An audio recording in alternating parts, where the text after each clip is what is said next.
qaar ka mid ah wadooyinka Muqdisho ayaa saaka xiran ciidamada ammaanka dowladda federaalka Soomaaliya ayaa saaka xiray wadooyinka halbowlaha u ah magaalada Muqdisho iyagoo ciidamadu ay u diidayaan in gaadiidka noocyadiisa kala duwan ay isticmaalaan wadooyinka xiran ayaa waxaa ka mid ah isbitaalka xooga Sheekh Cali Suufi isgoyska Banaadir Soobe lambar 4 iyo wadada 21 Oktoobar shacabka badi ayaa saaka lugeynaya laamiyada mana jiraan wax gaadiid dadweyne ah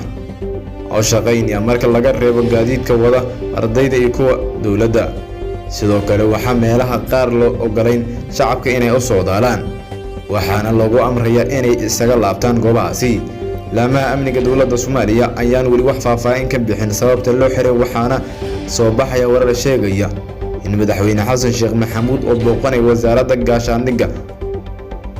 sidaas loo xiray wadooyinka